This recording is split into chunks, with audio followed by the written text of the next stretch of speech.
Olá, gente, sejam bem-vindos a mais uma aula de física. Hoje a gente vai estudar o ciclo de vida das estrelas, ou também conhecido como evolução estelar. Bom, a habilidade que a gente vai trabalhar é a EM13-CNT209, que basicamente pede para a gente analisar a evolução estelar, associando com o modelo de origem do universo e a distribuição de elementos químicos no universo, associando com a criação de sistemas planetários e com as condições para a existência de vida na Terra, né? Isso utilizando-se de representações e simulações, com ou sem uso de dispositivos e aplicativos digitais. Bom, para iniciar, de onde surgem as estrelas? Elas surgem de nebulosas, né? Aqui a gente tem imagem de duas, a nebulosa de Carina e a nebulosa do Anel. E, bom, as nebulosas são chamadas de berço das estrelas. E o que acontece ali nas nebulosas é basicamente, né, a gente tem um acúmulo de gás e poeira, e devido a interações gravitacionais e também aos próprios movimentos internos ali da nebulosa, alguma parte, né, dessa poeira e desse gás vão se acumulando em um pequeno espaço, e com esse acúmulo ocorre um aumento de pressão e temperatura que eventualmente vai se tornar uma estrela, né? E bom, quando se inicia esse processo, né, de aumento de temperatura, chega-se um momento em que começa a ocorrer a transformação de hidrogênio em hélio, que é justamente o processo de fusão nuclear, e a estrela, né, começa a emitir luz. Então a gente pode dizer que ela nasce nesse momento, né? Bom, as dimensões dessa estrela vão dizer como que vai ser o seu ciclo de vida. Então a gente tem um ciclo de vida para as estrelas pequenas e outro ciclo de vida para as estrelas maiores, que a gente vai estudar agora.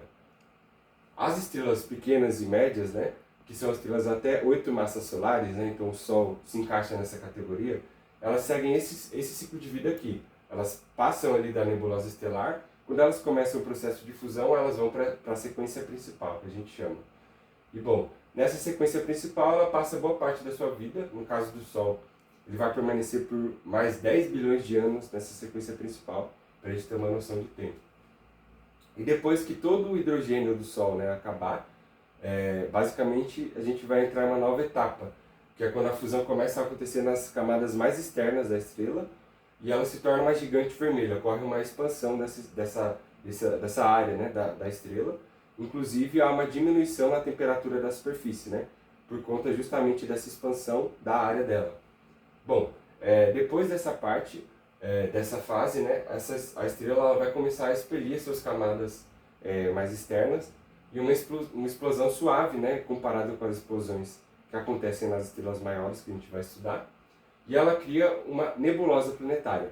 É só importante esclarecer que nebulosa planetária não vai formar novos planetas.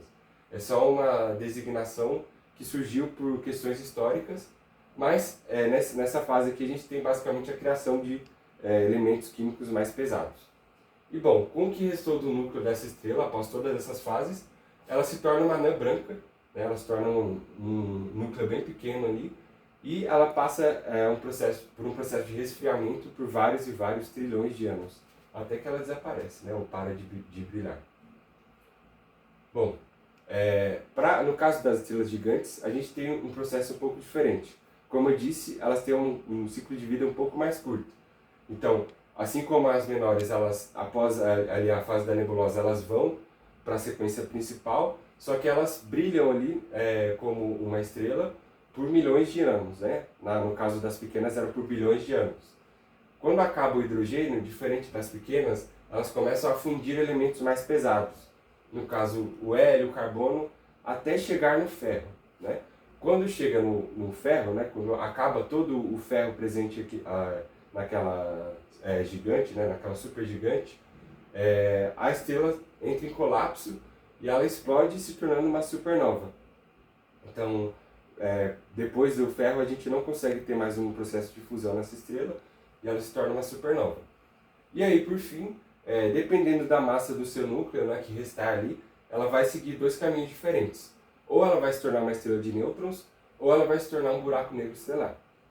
Aqui é só uma imagem de uma estrela de nêutrons capturada pelo telescópio James Webb, e aqui é uma representação artística de um buraco negro estelar. A gente, infelizmente, não tem imagens de um buraco negro estelar ainda, só de um buraco negro supermassivo. Bom, aqui tem uma representação, só para a gente ter uma noção de escala, Aqui é uma estrela chamada Betelgeuse, que é uma supergigante. Se ela fosse colocada no nosso sistema solar, essa daqui é a área que ela iria ocupar, né? Então aqui é o centro do sistema solar, é onde está o Sol, basicamente, e aqui é a órbita de Júpiter. Então é como se toda essa parte da distância do Sol até Júpiter fosse preenchida por essa estrela, para a gente ter noção de quão grande ela é. Ela é da ordem de 1.400 vezes, se não me engano, maior do que o Sol, perdão. E bom, para finalizar a nossa aula e concluir, aqui a gente tem um resumo dos ciclos de vida para cada uma dos tipos de estrela, né? Então as médias e pequenas seguem esse caminho aqui, né? Passa por uma estrela mediana, se torna uma gigante vermelha, depois uma nebulosa e termina como uma anã branca. E no caso das supermassivas, a gente viu que ela se torna uma supergigante, depois uma supernova, e aí pode se tornar ou uma estrela de nêutrons ou um buraco negro. É isso, gente. Muito obrigado pela atenção e nos vemos na próxima.